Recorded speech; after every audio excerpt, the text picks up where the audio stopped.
ನಮಸ್ಕಾರ, nets of ರಾಕರ್ಸ್ಗೆ ಮತ್ತೆ ಸ್ವಾಗತ. ಇಂದು ನಾವು ಸಾವಯವ ಗೊಬ್ಬರ ಆರ್ಗ್ಯಾನಿಕ್ ಫರ್ಟಿಲೈಸರ್ ಬಗ್ಗೆ ವಿವರವಾಗಿ ಚರ್ಚಿಸೋಣ ಮತ್ತು ಅದರ ಜೊತೆಗೆ ಎನ್ಪಿಕೆಯ ಸಂಪೂರ್ಣ ಅರ್ಥವನ್ನು ತಿಳಿಸುತ್ತೇನೆ.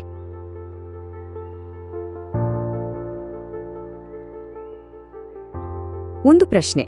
ನಿಮ್ಮ ಹೊಲದಲ್ಲಿ, ತೋಟದಲ್ಲಿ ಮಣ್ಣಿಗೆ ಬೇಕಾದ ಎಲ್ಲಾ ಪೋಷಕಾಂಶಗಳಿದ್ದರೂ ಗಿಡಗಳು ಮಾತ್ರ ಯಾಕೆ ಸೊರಗುತ್ತವೆ ಅಂತ ಎಂದಾದ್ರೂ ಯೋಚಿಸಿದ್ದೀರಾ? ಆ ರಹಸ್ಯದ ಹಿಂದಿನ ಕಾರಣವನ್ನ ಇಂದು ನಾವು ಅರ್ಥ ಮಾಡ್ಕೊಳ್ಳೋಣ. ಮಣ್ಣಲ್ಲೇ ಅಡಗಿರೋ ಆದ್ರೆ ಗಿಡಗಳಿಗೆ ಸಿಗದೇ ಇರೋ ಪೋಷಕಾಂಶಗಳನ್ನ ಹೊರತೆಗೆಯೋಕೆ ಸಹಾಯ ಮಾಡೋ ನಮ್ಮ ಅದೃಶ್ಯ ಸಹಾಯಕರು ಅಂದ್ರೆ ಜೈವಿಕ ಗೊಬ್ಬರಗಳ ಬಗ್ಗೆ ಮಾತಾಡೋಣ ಬನ್ನಿ.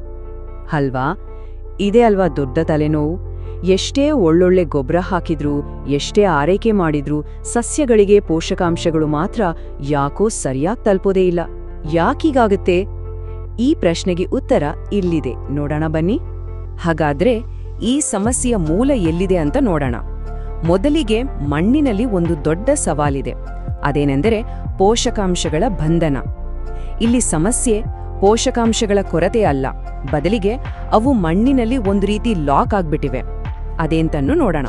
ಇದನ್ನ ಹೀಗೆ ಕಲ್ಪನೆ ಮಾಡ್ಕೊಳ್ಳಿ, ನಿಮ್ಮ ಮಣ್ಣು ಅಂದ್ರೆ ಪೋಷಕಾಂಶಗಳೇ ತುಂಬಿರೋ ಒಂದು ದೊಡ್ಡ ಬ್ಯಾಂಕ್ ಲಾಕರ್ ಇದ್ದ ಹಾಗೆ.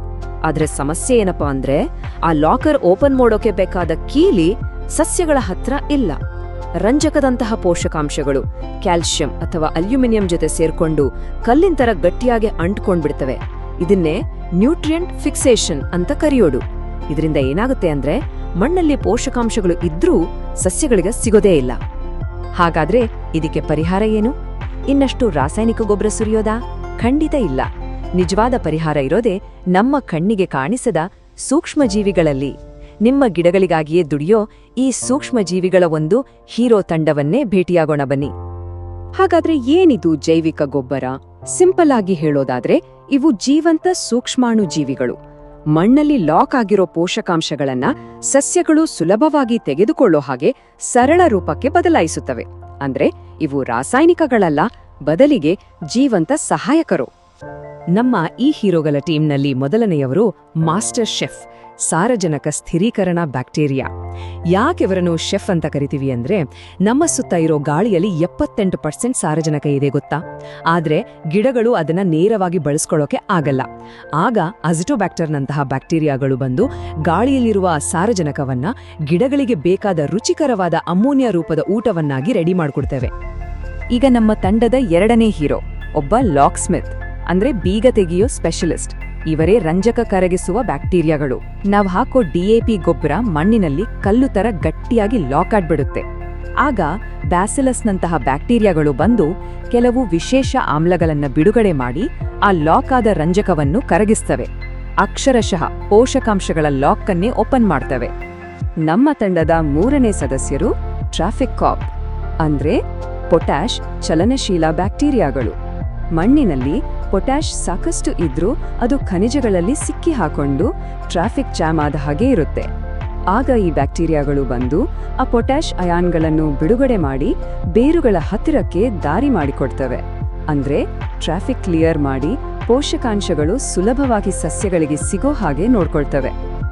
ಸೊ ಈ ಮೂರು ಬ್ಯಾಕ್ಟೀರಿಯಾಗಳು ಸೇರಿ ಒಂದು ಪರ್ಫೆಕ್ಟ್ ಟೀಮ್ ಆಗ್ತವೆ ನೋಡಿ. ಸಾರಜನಕ ಕೊಡುವ ಬ್ಯಾಕ್ಟೀರಿಯಾಗಳು ಗಿಡದ ಎಲೆಗಳನ್ನ ಹಸಿರಾಗಿ, ಕಾಂಡವನ್ನ ಬಲವಾಗಿ ಮಾಡುತ್ತವೆ.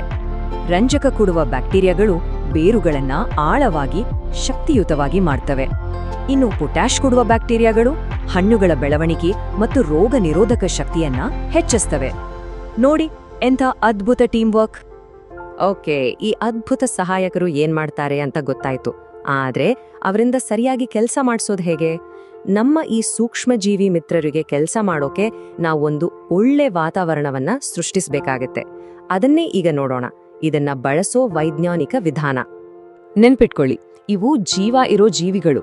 ಇವುಗಳು ಚೆನ್ನಾಗಿ ಕೆಲಸ ಮಾಡೋಕೆ ಮೂರು ಕಂಡೀಷನ್. 1, ಆಹಾರ ಬೇಕು, ಅಂದ್ರೆ ಹಟ್ಟಿಗೊಬ್ಬರ ಅಥವಾ ಕಂಪೋಸ್ಟ್. 2, ಸ್ವಲ್ಪ ತೇವಾಂಶ ಬೇಕು, ಮಣ್ಣು ಹಸಿಯಾಗಿರ್ಬೇಕು. 3, ಮತ್ತು ಇದು ಬಹಳ ಮುಖ್ಯ, ರಾಸಾಯನಿಕಗಳಿಂದ ರಕ್ಷಣೆ. ಯಾಕಂದ್ರೆ ಅತಿಯಾದ ಕೀಟನಾಶಕಗಳು ಈ ಉಪಯುಕ್ತ ಬ್ಯಾಕ್ಟೀರಿಯಾಗಳನ್ನೇ ಕೊಂದ್ಬಿಡ್ಬೋದು. ಇವುಗಳನ್ನ ಮಣ್ಣಿಗೆ ತಲುಪಿಸೋಕಿರೋ ಬೆಸ್ಟ್ ಮತ್ತು ಸೈಂಟಿಫಿಕ್ ವಿಧಾನ ಅಂದ್ರೆ ಫರ್ಟಿಗೇಷನ್. ಅಂದ್ರೆ ಹನಿ ನೀರಾವರಿ ಅಥವಾ ಡ್ರಿಪ್ ಇರಿಗೇಷನ್ ಮೂಲಕ ಜೈವಿಕ ಗೊಬ್ಬರಗಳನ್ನು ನೇರವಾಗಿ ಗಿಡದ ಬೇರುಗಳಿಗೆ ತಲುಪಿಸೋದು. ಈ ಫರ್ಟಿಗೇಷನ್ ಪ್ರಾಸೆಸ್ ತುಂಬಾ ಸಿಂಪಲ್, ಕೇವಲ 3 ಸ್ಟೆಪ್ಸ್ ಅಷ್ಟೇ. ಸ್ಟೆಪ್ 1, ಮೊದಲು 15-20 ನಿಮಿಷ ಬರೀ ನೀರು ಹಾಯಿಸಿ, ಯಾಕಂದ್ರೆ ಬೇರುಗಳ ಹತ್ರ ಮಣ್ಣು ಸ್ವಲ್ಪ ಹಸಿಯಾಗಬೇಕು. ಸ್ಟೆಪ್ 2, ಈಗ ಡ್ರಿಪ್ ಸಿಸ್ಟಮ್ಗೆ ದ್ರವ ಜೈವಿಕ ಗೊಬ್ಬರ ಸೇರಿಸಿ. ಸ್ಟೆಪ್ 3, ಕೊನೆಗೆ ಮತ್ತೆ 10-15 ನಿಮಿಷ ನೀರು ಹಾಯಿಸಿ. ಹೀಗೆ ಮಾಡಿದ್ರೆ ಪೈಪ್ನಲ್ಲಿ ಉಳ್ದಿರೋ ಬ್ಯಾಕ್ಟೀರಿಯಾಗಳೆಲ್ಲ ನೀಟಾಗಿ ಮಣ್ಣಿಗೆ ಸೇರ್ತವೆ. ಅಷ್ಟೇ. ಸರಿ, ಈಗ ನಾವು ಕೊನೆಯ ಭಾಗಕ್ಕೆ ಬಂದಿದ್ದೀವಿ ಮತ್ತು ಇದು ತುಂಬಾನೇ ಮುಖ್ಯವಾದದ್ದು. ಜೈವಿಕ ಗೊಬ್ಬರ ಬಳಸುವಾಗ ಏನು ಮಾಡಬೇಕು, ಏನು ಮಾಡಬಾರದು ಅಂತ ತಿಳಿದುಕೊಳ್ಳೋಣ. ಇದ್ರಿಂದ ನಮ್ಗೆ ಗರಿಷ್ಠ ಪ್ರಯೋಜನ ಸಿಗುತ್ತೆ.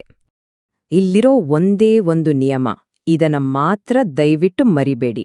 ರಾಸಾಯನಿಕ ಮತ್ತು ಜೈವಿಕ ಗೊಬ್ಬರಗಳನ್ನ ಯಾವತ್ತೂ ಮಿಕ್ಸ್ ಮಾಡಬೇಡಿ. ಯಾಕಂದ್ರೆ ರಾಸಾಯನಿಕಗಳ ಪ್ರಭಾವಕ್ಕೆ ಈ ಸೂಕ್ಷ್ಮಜೀವಿಗಳು ಸತ್ತೇ ಹೋಗ್ತವೆ. ಯಾವಾಗ್ಲೂ ಇವೆರಡರ ನಡುವೆ ಕನಿಷ್ಠ 3-4 ದಿನಗಳ ಅಂತರ ಇರಲೇಬೇಕು. ಈ ಸಮಯದ ಅಂತರ ಬಹಳ ಮುಖ್ಯ. ಇನ್ನು ಕೆಲವು ಸಣ್ಣ ಆದ್ರೆ ತುಂಬಾನೇ ಉಪಯೋಗಕ್ಕೆ ಬರೋ ಟಿಪ್ಸ್. ಈ ಜೈವಿಕ ಗೊಬ್ಬರಗಳನ್ನ ಯಾವಾಗ್ಲೂ ಸಂಜೆ ಹೊತ್ತು ಅಥವಾ ಮೋಡ ಕವಿದ ವಾತಾವರಣ ಇದ್ದಾಗ ಬಳಸಿ. ಯಾಕಂದ್ರೆ ಸೂರ್ಯನ ನೇರವಾದ ಶಾಖ ಇವುಗಳಿಗೆ ಒಳ್ಳೆಯದಲ್ಲ. ಸಂಜೆ ಹಾಕಿದ್ರೆ ರಾತ್ರಿಯ ತಂಪಾದ ವಾತಾವರಣದಲ್ಲಿ ಇವು ಚೆನ್ನಾಗಿ ಸಂಖ್ಯೆಯಲ್ಲಿ ಜಾಸ್ತಿಯಾಗ್ತವೆ. ಹಾಗೆಯೇ ಗೊಬ್ಬರ ಕೊಟ್ಟ ನಂತರ ಡ್ರಿಪ್ ಫಿಲ್ಟರ್ಗಳನ್ನ ಕ್ಲೀನ್ ಮಾಡೋದನ್ನ ಮರಿಬೇಡಿ. ಕೊನೆಗೆ ಈ ಇಡೀ ವಿಷಯದ ಹಿಂದಿರೋ ಒಂದು ದೊಡ್ಡ ತತ್ವ ಏನು ಗೊತ್ತಾ? ನಮ್ಮ ಗುರಿ ಕೇವಲ ಗಿಡಗಳಿಗೆ ಆಹಾರ ಕೊಡುವುದಲ್ಲ, ಬದಲಿಗೆ ಮಣ್ಣಿನೊಳಗೆ ಒಂದು ಜೀವಂತ ಸಮೃದ್ಧ ಪರಿಸರವನ್ನೇ ಬೆಳೆಸುವುದು. ಅಂದ್ರೆ ನಾವು ಬರೀ ಗಿಡಗಳಿಗೆ ಆಹಾರ ಕೊಡ್ತಾ ಇಲ್ಲ, ನಾವು ಮಣ್ಣಿನ ಜೀವವನ್ನೇ ಪೋಷಿಸ್ತಾ ಇದ್ದೀವಿ.